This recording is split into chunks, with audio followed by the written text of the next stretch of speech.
Bonjour à tous. Aujourd'hui, je me propose de corriger le cas Mazet, qui correspond à une évaluation d'une durée de 1h30 qui mettait en œuvre le retraitement de crédit bail et les grands équilibres. Bon, première chose, on va vous demander de calculer l'évolution du chiffre d'affaires à la valeur ajoutée. Bien évidemment, c'est valeur de n moins celle de n-1, le tout divisé par la valeur de n-1.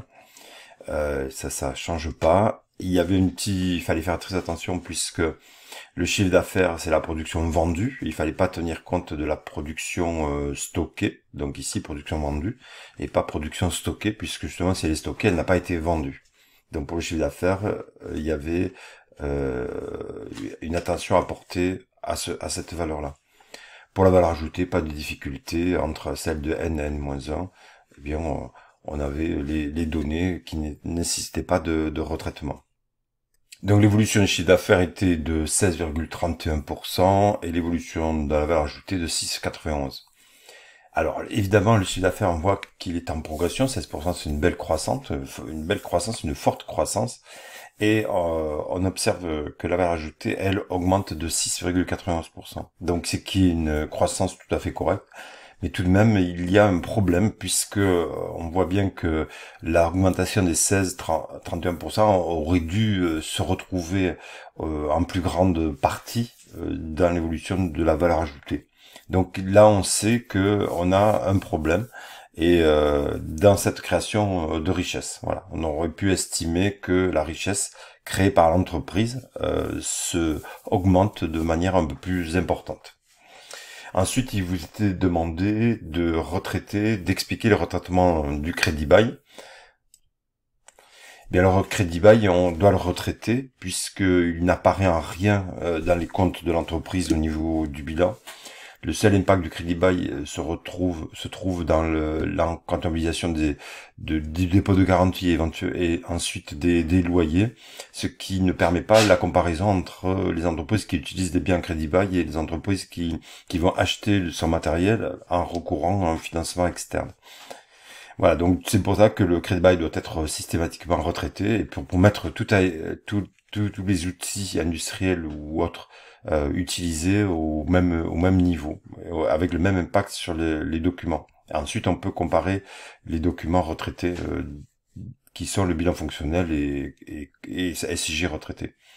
Donc évidemment, on retrouve la valeur d'origine du crédit bail que l'on doit rajouter à l'actif et on calcule un cumul d'amortissement de la date de signature du crédit bail ou de la mise en fonctionnement de l'immobilisation jusqu'à au 31 décembre du bilan que nous sommes en train de traiter. Voilà. Donc l'amortissement est généralement linéaire pour votre niveau de diplôme et on calcule la valeur nette. Alors la valeur d'immobilisation rajoutée, la valeur du crédit bail est rajoutée aux immobilisations.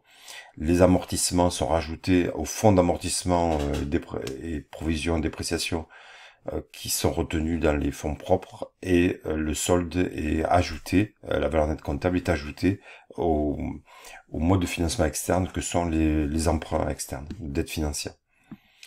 Voilà, donc vous deviez dans le petit 4 justifier les capitaux propres, les ressources stables, ben, ce sont les capitaux propres avec le fonds d'amortissement de dépréciation, leur retraitement du crédit bail, les provisions pour risques et charges, les dettes financières et son retraitement, et ça faisait une ressource stable de 235 150. Je vous rappelle que les dettes financières doivent être retraitées du découvert bancaire ils sont pris en compte dans la trésorerie passive.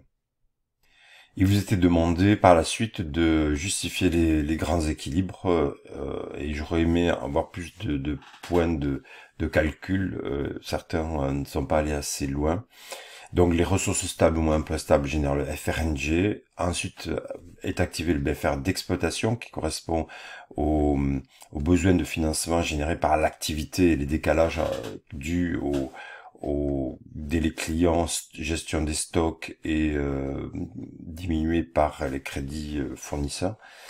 Donc très en lien avec l'évolution de l'activité et le BFR hors exploitation. Les deux additionnés génèrent le BFR qui va impacter la trésorerie par comparaison avec le FRNG. Donc ici j'attendais des explications un peu plus détaillées des actifs circulants, passifs circulants. Si on reste à un niveau juste observation des données qui ont été fournies, eh bien on voit que le FRNG de 62 900 ne couvre pas le BFR d'exploitation, donc structurellement on a un besoin de financement qui doit être comblé par autre chose. Le FRNG, déjà il faut l'analyser et dire qu'il est positif, donc les ressources stables couvrent largement les emplois stables, ce qui est normal pour une structure financière correcte. Voilà. Sauf qu'ici, le delta n'est pas suffisant pour financer le BFR d'exploitation.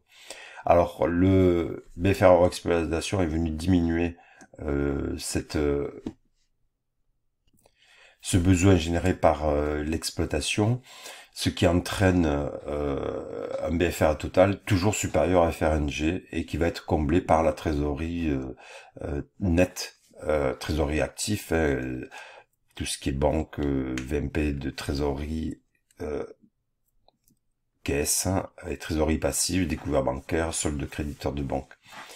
Donc cette trésorerie nette a diminué. Cette trésorerie est maintenant à découvert, donc a été financée par des crédits de trésorerie court terme, ce qui est pas favorable pour l'entreprise. Pas favorable pour l'entreprise.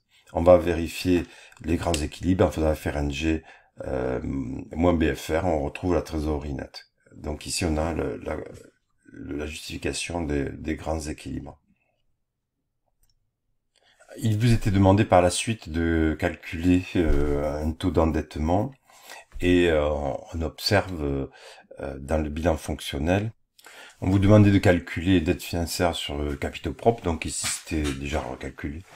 Et bon, on se rend compte que les dettes financières sont très largement supérieures aux capitaux propres. Ça veut dire que la dépendance à l'extérieur, auprès d'agents extérieurs qui sont les banques, est plus importante que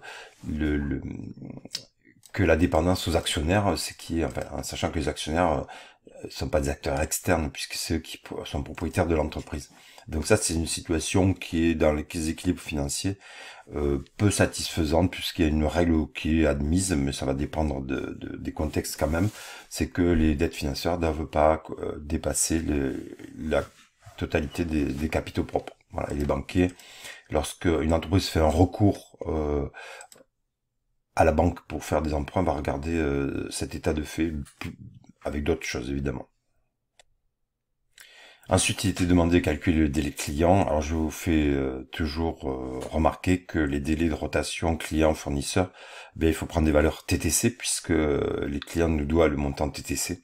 Donc, c'est pour ça que dans le bilan, on devait retrouver la valeur TTC, la valeur du créance client est divisée par les ventes TTC. Attention, c'est la production vendue, pas celle qui pas la production globale, hein, puisque la production stockée n'a pas été vendue.